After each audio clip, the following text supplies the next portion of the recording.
Hello, welcome to another book review. Thanks for coming. Today I'll be doing The Plague of Days, Season 1 by Robert Chazz Chute. And this apocalypse thriller deals with a lot of different heavy-hitting topics and story points like natural and unnatural death of family members, taking another life and how we reason with ourselves and move on from that or not, and just how little it takes for a neighbor to turn onto another neighbor in the time of crisis, and how quick cities would fall into disarray, how fast communities would disappear off the map, and how fragile civilization is and how easy some of these events could happen in real life. But the type of readers that I think would enjoy this novel are the same who read World War Z, for example, and other novels I've done reviews on. This novel caters to the audience who enjoy a slow burn and interesting storytelling with in-depth characters, and sprinkles of gruesome apocalyptic events throughout the novel, like many other books. And this story is unique because it follows not one protagonist but a whole family, which I will call the nuclear family for this review. This novel is similar to World War Z by having many different subplots and changing the pace of the story all throughout the book, back and forth with different characters and settings and plot points, which I think some readers might find confusing, and I think that they might not like it, but by the mid and end to the book, I think many readers will start to enjoy it by the way the author keeps the pace of the story and keeps a coherent and interesting story.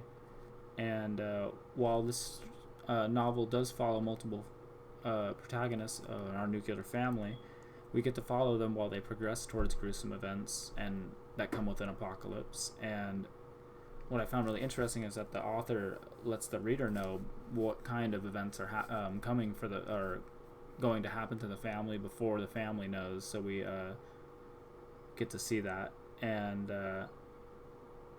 I enjoy how realistic the novel keeps the infection or plague to real life events, and how the family and other plot points or characters react to it, and realistically, like how we would react. But I think that new readers will really enjoy this, getting into the apocalypse scene, because this book will keep you get you invested quick and keep you invested with the apocalypse thing. And I think that's a really good change of pace that will keep get many readers into the apocalypse setting and many other novels like that.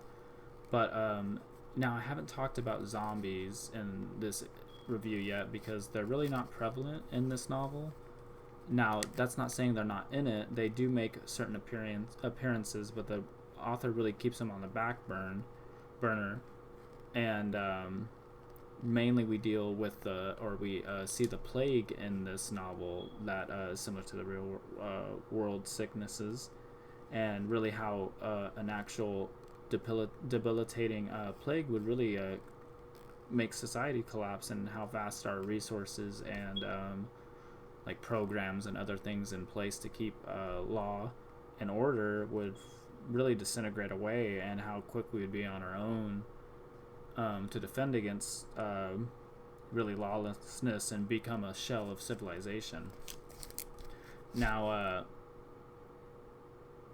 this book is mainly set up. This book is set up, of course, for another a sequel, but I think that a lot of the story is really interesting and kept for just setting for this novel. But this novel doesn't really change up the zombie or infected very much from most other novels, but it does keep it as a special case where you don't see them very much, so it's very interesting when you do. But another thing I found very interesting, and another special case unique thing about this novel, is that one of our members, the nuclear family, is able to tell or see infected even before they're infected, or even before the person knows they're infected. And this comes in handy, of course, a very interesting gift that will, I'm sure, make even more interesting story points and plot points in future installments.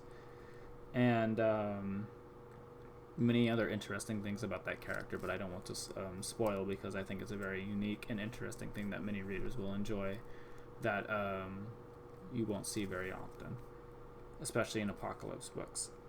But while not heavy on the zombie aspect, the novel lays a beautiful setting for apocalypse readers and great stakes for our characters. And also really keeps you interested that you would want to get the next installment. But I think that this novel is really building up for a thrilling and interesting payoff, and that many other zombie novels tend to really just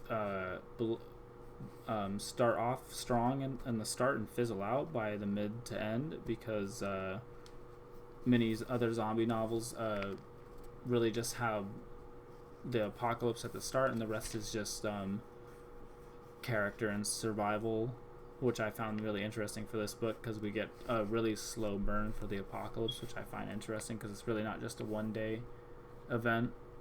But what I found really interesting is this novel shows the reader how religion affects different people and different people's character and their thought process, and also their choices, whether it be a high-stress choice or not. They also show the opposite end of that spectrum, where characters don't believe in any form of religion or ideology like that, and just how different those people can be, and really just because of ideas, and just because of ideas, sometimes it shows how not different we are.